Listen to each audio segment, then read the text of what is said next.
써주셔서 고맙습니다. 감사합니다. 박수 한번 하시죠. 서로 축복하십니다. 오늘도 주 안에서 행복하세요. 에스라라고 하는 성경은 맨 처음에 무엇으로 시작하느냐면 하나님의 감동으로 시작합니다. 감동이라고 하는 이 단어는 이렇게 움츠러져 있는 사람을 막 움직여서 일어나게 하는, 그게 감동입니다. 누가 감동을 주셨느냐면 하나님이 감동을 주셨습니다. 이 감동을 주신 그 이유는 에레미야 입을 통하여 하신 말씀을 이루려고. 그러니까 하나님의 감동의 목적은 뭐냐면 말씀 성취입니다. 하나님이 주신 말씀이 이루어지도록 하나님이 움직이시는 거죠. 이렇게 막 움직이는데 누구를 움직였는가? 고레스를 움직입니다. 힘 있는 사람을 움직인 거죠. 그 다음에 이제 에스라 2장으로 가서 보시면 하나님이 막 감동을 주면서 움직이시는데 그 감동에 대해서 사람들의 뭐가 나오느냐면 반응이 나옵니다. 하나님이 아무리 많이 흔들어도 꿈쩍하지 않는 사람이 있어요, 없어요? 있거든요. 근데 거기에 수없이 많은 유대인들, 이스라엘 백성들, 특별히 유다와 베냐민 지파가 포로로 끌려와 있잖아요. 그래서 고레스를 통해서 하나님이 막 감동할 때 그 감동에 대해서 믿음의 반응을 보인 사람들이 몇 명이냐면 49,897명입니다. 그래서 그 사람들이 너무 귀해서 에스라 2장으로 가서 보시면 그 사람들의 명단을 쭉 하나님이 기억하시고 기록해 놓으신 거예요. 이 새벽에도 하나님의 감동으로, 여러분 이 말씀, 이 새벽의 말씀은 내가 새벽에 내가 너희를 도우리라, 이런 믿으시면 아멘. 그래요. 그 말씀의 감동을 하나님이 주신 거예요. 많은 시간이 있지만은, 많은 예배가 있지만 하나님의 특별히 새벽을 역사하시고, 또 하나 이 어려운 시대에 기도의 영성을 쌓을 수 있는 우리의 시간이 새벽입니다. 저녁에 기도하는 것도 쉽지가 않고, 낮에 틈내서 기도하는 것도 말처럼 쉽지가 않고, 그래서 우리가 정말 시간을 정해놓고 하나님 앞에 정시 기도를 드리고 마음의 기도를 드릴 수 있는 우리의 적절한 시간이 새벽이란 말이죠. 또 하나, 이 새벽은 주님이 깨우신 시간이에요. 마가복음 1장 35절 말씀대로 새벽 미명에, 그래서 예수님이 그 새벽의 영성을 가지셨기 때문에 우리도 그 말씀 앞에 반응해서 같이 이렇게 새벽을 깨우고, 힘들지만은 새벽의 영성의 자리를 지켜가고, 그래서 여러분들을 하나님이 기억하시고 하나님이 천국 생명록에 기록하셨어요. 그게 에스라 2장입니다. 그러면 이 하나님의 감동과 인간의 반응을 통해서 나타난 구체적인 행위가 바로 뭐냐면 예배입니다. 그래서 그들이 7월 초하루에 모여서 하나님 앞에 예배 드린 거예요. 그게 에스라 3장입니다. 그 예배를 드릴 때 얼마나 감사한지. 그러니까 하나님의 감동과 인간의 반응이 구체적인 믿음의 삶으로 드러나는 것이 이런 예배예요. 그래서 예배하는 그 시간이 너무 소중하고, 예배하는 그 속에 성령의 역사가 있고, 예배하는 곳에 하나님의 능력의 역사가 있고, 아무리 힘들고 어려워도 믿음의 사람은 예배로 삽니다. 우리가 왜 살아야 하는가? 예배 때문에 그렇습니다. 왜 우리가 말씀대로 살아야 하는가? 예배 잘 드리기 위해서. 왜 우리가 신앙의 양심을 지켜야 하는가? 예배가 하나님 앞에 올려지기 위해서. 예배 때문에 그런 거예요. 그래서 이제 그들이 모여서 예배를 드리잖아요. 예배를 드린 다음에, 그 다음에 예배를 통해서 구체적으로 성전 건축에 대한 기공을 시작을 합니다. 이때가 BC 536년입니다. 536년에 성전 기공식을 해요. 이 기공식을 할 때 두 가지 반응이 나옵니다. 저처럼 나이 드신 분들은 이 기공식의 모습을 보고 대성통곡합니다. 과거의 솔로몬 성전의 화려함, 웅장함, 그것을 보았던 사람이기 때문에 초라하게 짝이 없는 수룹바벨 성전, 그 모습을 보면서 마음속으로 미안하기도 하고 마음속으로 죄송하기도 하고, 또 하나 어떻게 이렇게 되었는가 안타까운 마음에서 나이 드신 분들은 막 대성통곡을 하고, 그리고 젊은이들은 하나님 앞에 함성을 지르면서, 왜냐하면 이 성전 기공이 바로 몇 년 만에 이루어졌냐면 70년 만에 거의 50년 만에 이루어진 성전 기공입니다. 그래서 막 신바람나게 성전에 대한 기공식을 하고 작업을 착수를 했죠. 착수를 해서 막 진행을 하고 있는데 이 성전 기공을 어떤 사람들이 나타났냐? 방해하는 세력이 나타납니다. 사마리아 사람들이 와서 방해하고, 그 사마리아 사람들은 바로 아수르가 심어놓은 다국적, 바로 지금으로 말하면 그 혼합된 그런 정체성을 가지고 있는 사람들입니다. 맞서 막 방해를 하죠. 방해를 하니까 이게 방해하는 그 순간 어떻게 그 다음 나왔느냐면 포기를 합니다. 사람이 참 이 순간이 어려운 순간입니다. 이게 하나님의 뜻이라고 생각하고 시작을 했는데 협조하고 도와주면 얼마나 좋겠어요. 그런데 하나님의 뜻이고 하나님의 역사하심에도 불구하고 반드시 거기에는 마귀와 사탄과 악한 영과의 싸움이 있습니다. 성령님이 강하게 역사하실수록 그것을 방해하는 악령의 역사도 동시적으로 일어납니다. 그래서 그때 분별력이 필요하고, 또 하나 거기서 말씀으로 굳게 서서 이겨낼 수 있는 믿음의 담대함이 필요한 거예요. 그래서 막 방해하는 세력이 나오게 되죠. 그러니까 그것 때문에 쉽게 포기를 합니다. 그래서 이 상황에서 바로 우리가 믿음으로 승리하느냐, 그렇지 않으면 여기서 꺾여지느냐, 분수령이 되는 거예요. 그래서 316년에 시작이 됐던 이 성전 공사를 완전히 포기를 하고 14년 동안 방치된 상태로 그냥 성전 공사가 중단돼 버리고 맙니다.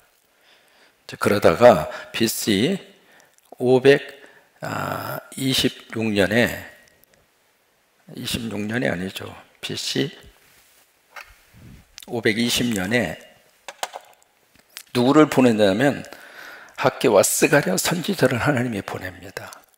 학개와 스가랴 선지자를 보내서 그들에게 다시 한번 이 성전 건축에 대한 하나님의 역사하심을 그들에게 다시 독려합니다. 그래서 처음에 와서 막 질책을 하죠. 너희가 이런 식으로 성전 공사를 방치해도 되느냐. 그래서 막 질책을 하잖아요. 그래서 학개와 스가랴 선지자의 말씀을 듣고 그들이 다시 일어나게 돼요. 일어나서 성전 공사가 BC 520년에 다시 재개가 됩니다.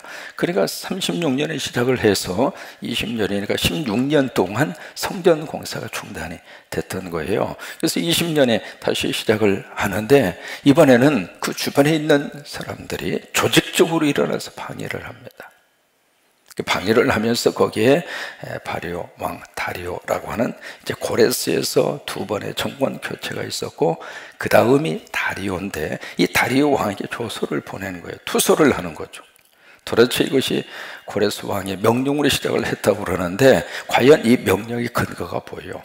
한번 그 명령의 근거를 찾아주시오 해서 이제 투서를 하게 되잖아요. 투서를 하는데 벌써 수십 년 전에 있었던 그 사건을 거기에 어느 창고에 어떻게 처박혀 있는지를 어떻게 찾아요? 근데 신기하게도 그 두루마기를 찾아요. 참 묘하죠? 무슨 얘기냐면 그 두루마기를 찾기로 노력한 사람이 있는 거예요. 또 하나 찾아질 수 있도록 하나님이 역사하신 거예요. 여러분, 이게요, 하나님의 역사는 두 가지 것이 같이 돼야 역사가 나타납니다. 뭐냐면 막 찾으려고 노력하는 노력이 있어야 돼요. 또 노력하는 그곳에 하나님께서 능력으로 역사해서 찾아지도록 하나님이 그쪽으로 발걸음을 인도하는 거예요. 지금 여기에 바벨론 궁이 나오고 수산 궁이 나오고 그 다음에 악메다 궁이 나오고, 궁이 작은 궁이 아닙니다. 우리가 생각하는 조그마한 창고가 아니거든요.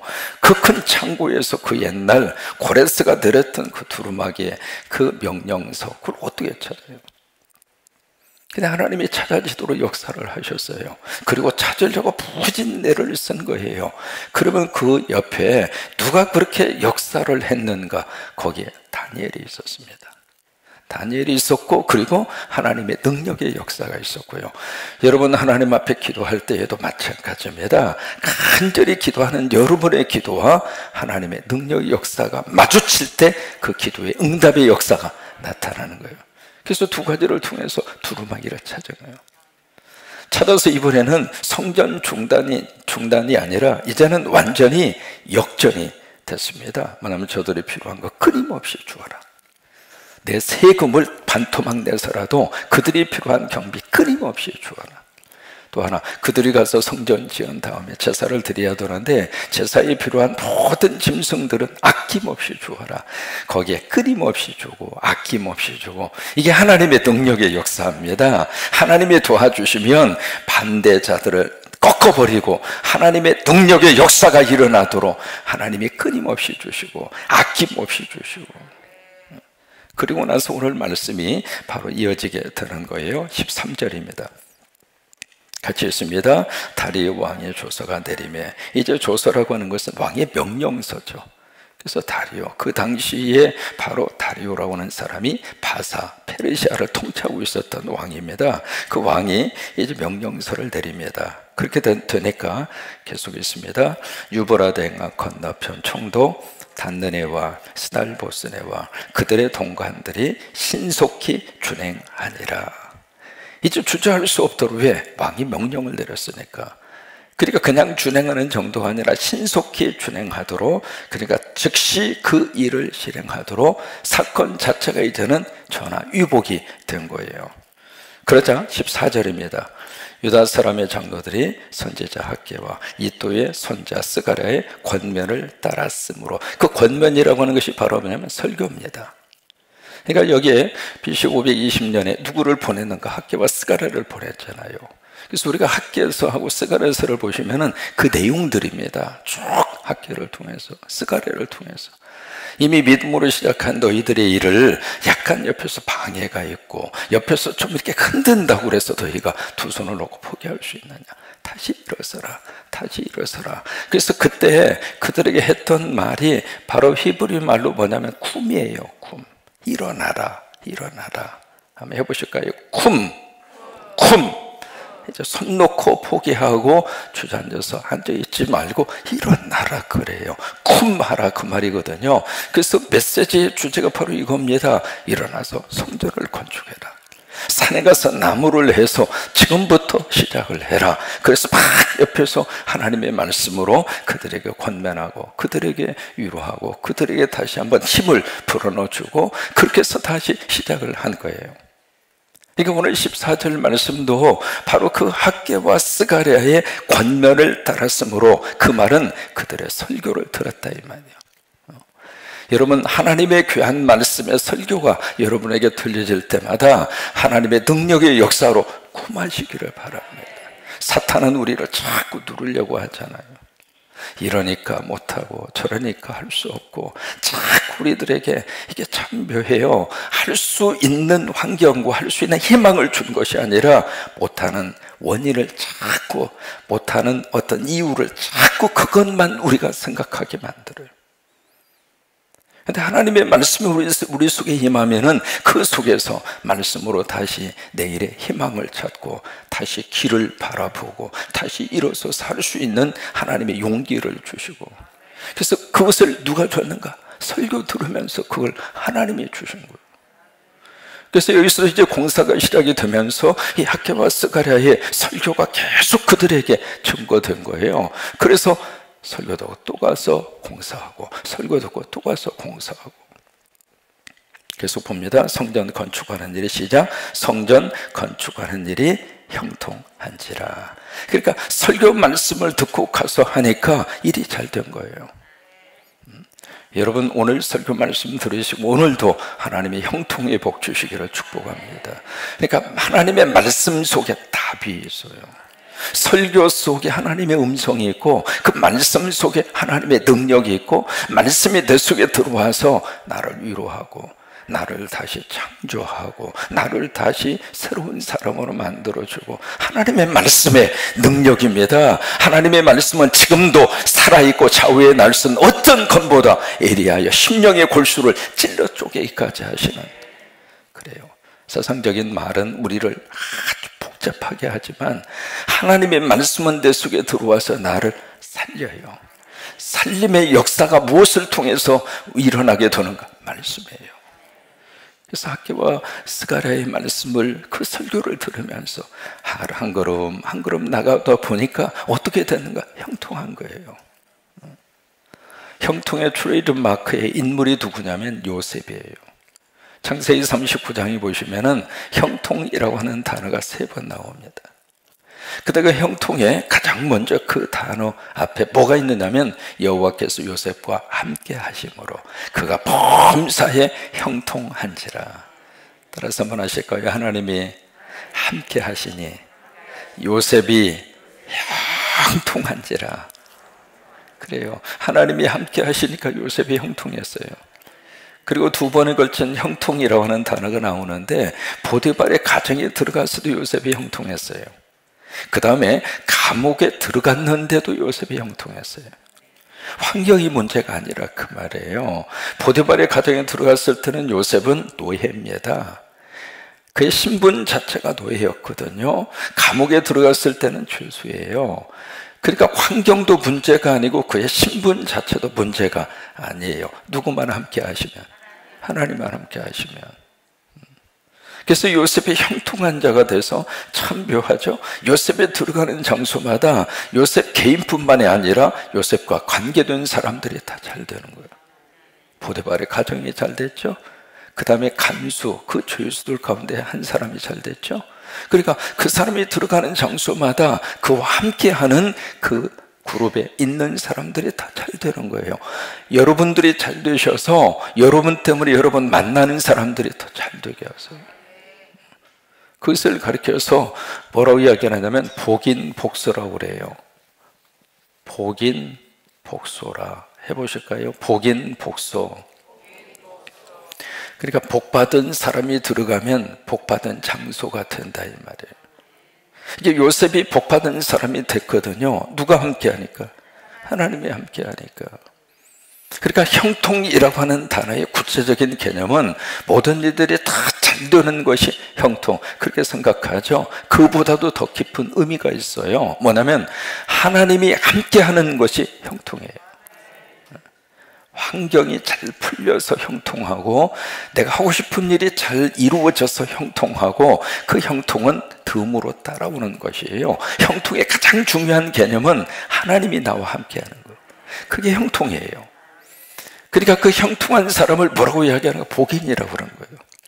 그 복인이 들어가면 그의 장소, 그가 있는 환경과 그의 모든 장소 자체가 복 있는 장소로 바뀌어지더라 그 말이에요. 그게 이제 창세기 39장에서 요셉을 통해서 주시는 하나님의 축복의 역사입니다.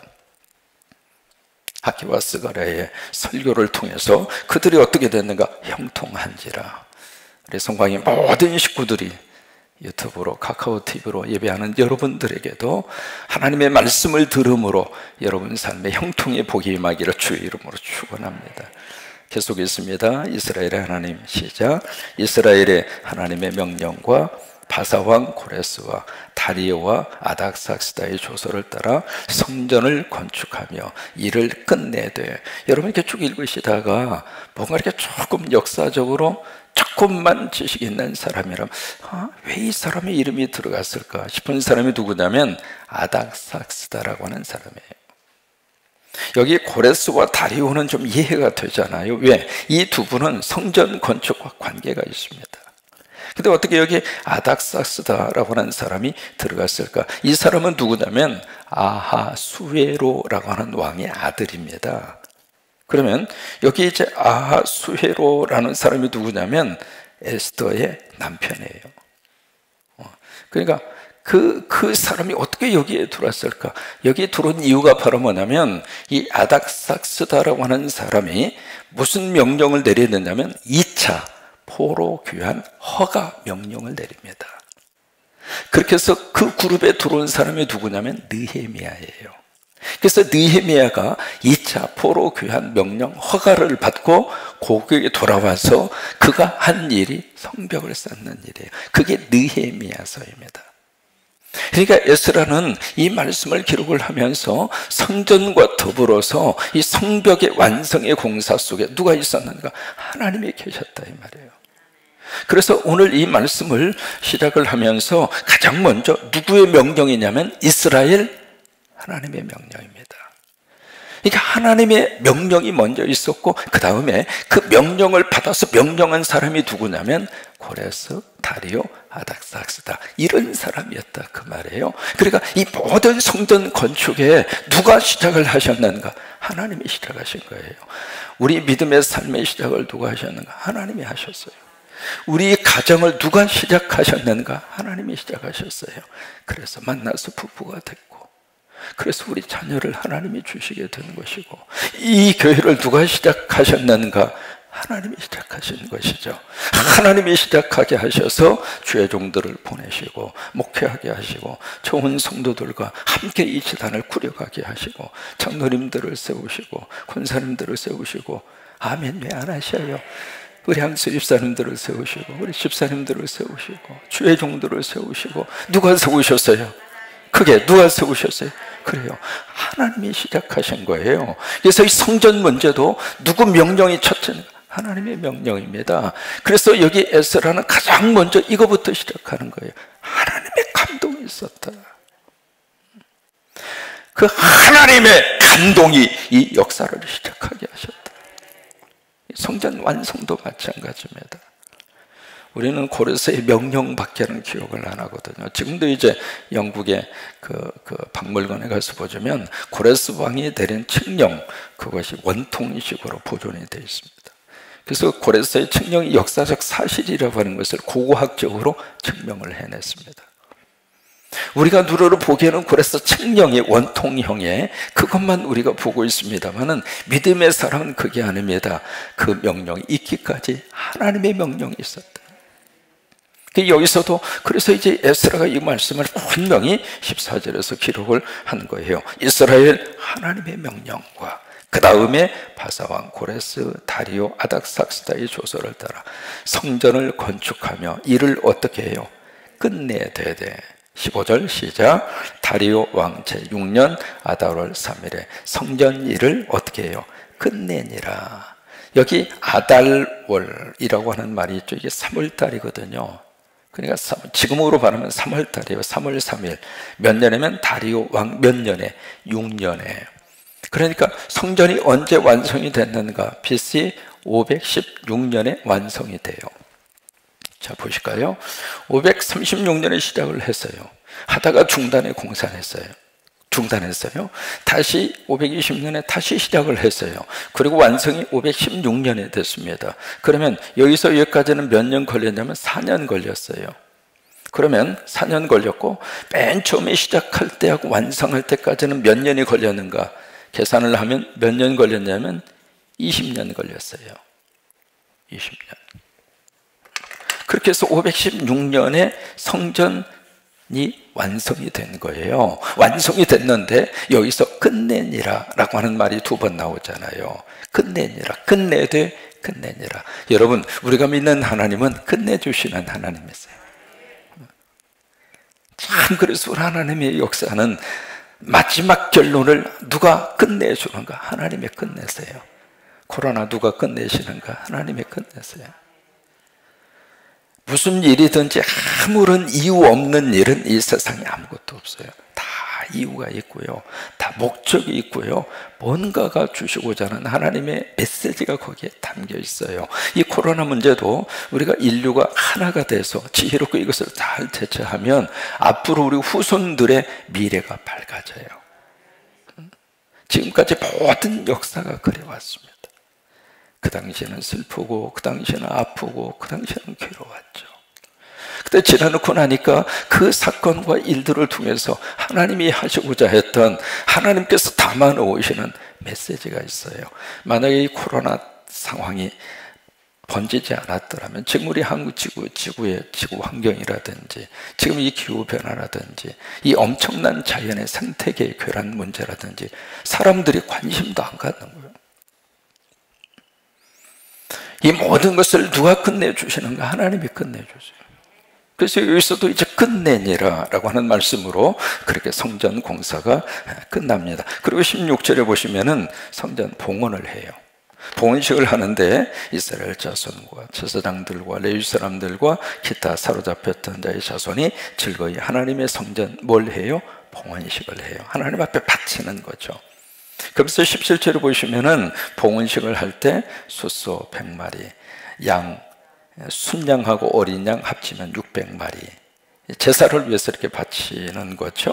그리고 이스라엘 지파의 수를 따라 염소 12마리를 이스라엘 전체를 위하여 속죄제로 드리고, 이제 그 부분입니다. 봉헌식의 장면을 여기서 기록을 하고 있거든요. 근데 이게 솔로몬이 성전을 완성하고 하나님 앞에 봉헌식 할 때 바쳤던 이 제물의 양하고는 비교가 되지 않아요. 솔로몬이 하나님 앞에 봉헌식을 할 때는 그때 소가 몇 마리였느냐면 22,000마리예요. 근데 여기서는 지금 100마리 드리고 있잖아요. 그리고 양이 몇 마리였느냐면 12만 마리였습니다. 솔로몬 봉헌식 때는. 근데 지금 여기서는 스룹바벨 성전에는 600마리 드려요. 양으로 비교하면 비교할 수 없을 정도로 양이 그렇게 작아요. 그래도 성전이 완성이 되고, 왜요? 이 성전이 파괴가 된 지 586년에 파괴가 됐으니까 70년 만에 성전이 완성이 되는 거예요. 516년도였으니까 70년 만에. 그러니까 그 성전을 봉헌하면서 너무 감사한 거예요. 여러분, 이 교회에 출입할 때마다 하나님 앞에 그런 마음으로 하나님의 교회에 오셨으면 좋겠어요. 교회 오셔서 예배할 때마다 그런 은혜가 넘치시기를 축복하고, 설교를 들어서 매일매일 여러분 삶 속에 하나님의 형통의 복이 함께 하시기를 바라고요. 이게 성전 안에서 이루어지는 하나님의 너무 귀한 하나님의 역사이시고 축복입니다. 제가 이제 기억하는 제 인생 가운데 첫 번째 교회당이 있습니다. 그 교회당이 군대 시절에 지은 교회예요. 지금도 내 그 교회당 이름 기억합니다. 한마음교회라고.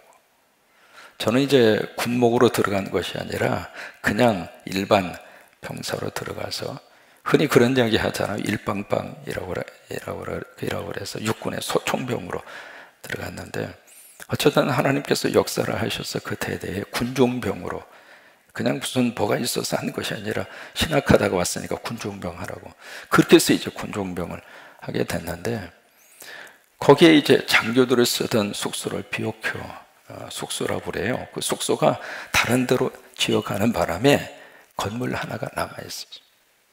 거기다 교회당을 꾸민 거예요. 꾸몄는데 그 교회당을 꾸미고 싶어서 꾸민 것이 아니라, 최전방에 들어가서 보시면은 이게 철책선을 지키는 부대가 6개월에 한 번씩 바꿔요. 그래서 우리 부대가 철책선에 들어가게 된 거예요. 최전방에. 이게 들어가기 전에 가장 먼저 한 달 정도 수색 소대라고 그래서 군대 이야기를 좀 합니다. 여자분들은 좀 듣기 싫어하죠. 특히 군대에서 축구한 얘기하면 아주 그냥 경악을 해요. 근데 어쨌든 수색 소대가 들어가서 거기 비무장지대를 다 수색을 합니다. 근데 우리가 나가면 북한도 같이 나와요. 그래서 같이 수색을 하다가 얼떨결에 양쪽에서 만난 거예요. 만나니까 서로 총을 갈긴 거죠. 그쪽도 죽고 여기도 죽고 부상당하고 그랬어요. 그 교전이 있고 나서 우리 부대가 철책선 부대로 들어간 거예요. 그러니까 지휘관들은 완전히 긴장 상태죠. 왜? 총격전이 있는 그 현장에 우리 부대가 들어왔으니까. 이게 한 번은 거기 부대, 그러니까 대대장이죠. 계급은 중령이고요. 부르더니 제가 신학하다 온 걸로 알으니까, 차일병, 이런 상황에서는 뭘 읽어야 하나. 딱 보니까 그 책상 위에 성경이 있더라고. 그분이 불교 신자입니다. 성경책이 놓여져 있더라고. 그래서, 대장님, 이럴 때는 성경 여기를 읽으십시오. 알았다. 저는 기도할 터이니까 대장님 말씀 읽으시고 이 부대를 주의하십시오.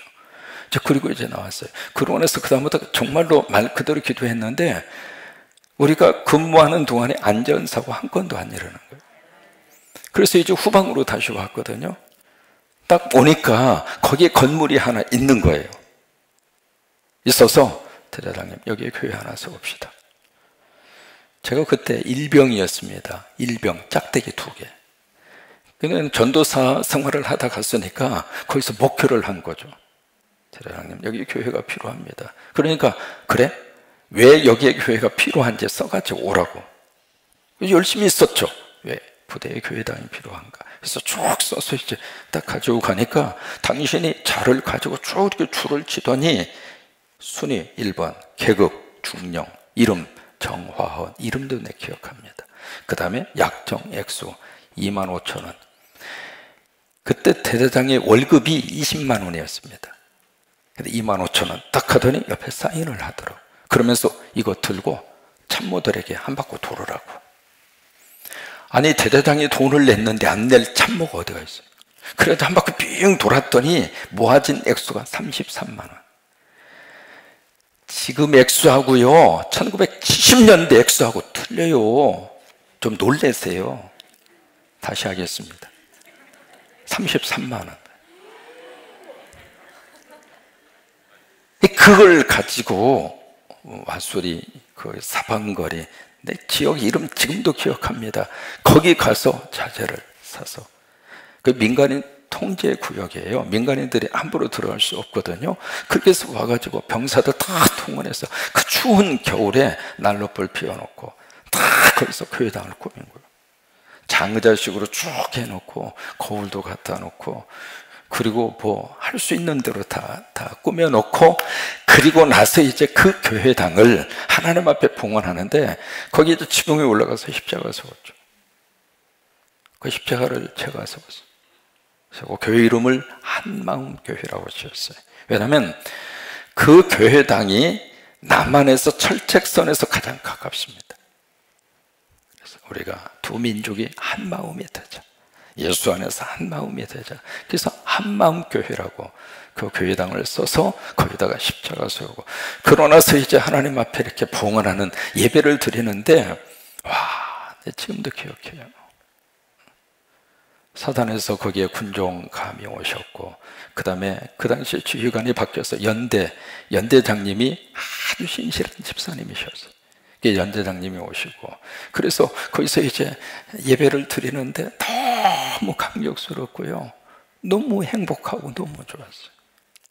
그때 마음속에, 야, 십자가 세우는 것이 이렇게 행복하구나. 이 겉으로 보기에는 낡은 그 건물에다가 그 좀 꾸며서 예배당처럼 그렇게 꾸민 것처럼 보일지 모르지만, 근데 그 하나하나에 정성이 들어가고. 한 번은 김일병이라고 하는 친구가 여기 이제 그 무주 그쪽 출신이거든요. 근데 휴가 갔다 와서 뭘 하나 사가지고 왔어요. 이게 뭔가 싶었더니, 지금은 이제 없습니다만은 그 당시 예배 드리기 전에 꼭 여기 종 치는 게 있었어요. 기억나셔요? 조그만한 거. 그걸 이제 사가지고, 그 형편을 아는데 그것을 사가지고 이제 휴가 가서 사가지고 예배 드릴 때 그거 있어야 되는데, 통통통 치는 거 있잖아요. 그게 없으니까 이제 좀 그렇다고 그걸 사가지고 왔는데, 이 친구가 들고 오다가 손으로 통통통 치는 거 있죠? 그걸 부러뜨려 먹은 거예요. 그러니까 그게 없으니까 총을 칠 수가 있어야지. 이게 손으로 통통통 치는 게 그게 있어야 되는데, 그래도 부러졌음에도 그거 앞에 놓고, 김일병, 당신의 마음이 여기에 담겨 있다고. 그렇게 해서 예배를 드리고 그랬거든요. 참 작은 건물이지만은 그때의 그 감격이 마음속에 지금도 뭉클해요. 그래요. 하나님의 성전이란 바로 그런 거예요. 좋거나 부가 아닙니다. 크고 작고의 문제가 아닙니다. 거기 우리 마음이 있고, 거기 우리 성령의 역사가 있고, 거기에 하나님의 약속이 있습니다. 그렇기 때문에 이 스룹바벨 성전을 지어놓고 솔로몬 성전에 비교해서는 작은 거지만, 그래도 하나님 앞에 서로 소도 바치고 양도 바치고 12지파마다 하나님 앞에 귀한 제물을 바치면서 그렇게 봉헌식을 한 거예요. 마지막 절입니다. 18절 같이 있습니다. 제사장을 그 분반대로 레위 사람을 그 순차대로 세워 예루살렘에서 하나님을 섬기게 하되 모세의 책에 기록된 대로 하게 하니라. 바로 하나님을 섬겨. 그러니까 성전을 지은 가장 중요한 목적은 이거예요. 하나님을 섬기려고. 하나님을 섬기려고. 우리 성광교회가 있는 이유도 그거예요. 하나님을 섬기려고. 하나님을 섬기려고. 그러면서 또 하나, 모세의 책에 기록된 대로 하게 하니라. 말씀이죠. 말씀대로 한 거예요. 오늘 하루 여러분 삶 가운데 이런 축복이 넘치기를 주의 이름으로 축원합니다. 우리 같이 일어나셔서 나의 하나님 찬양하십니다.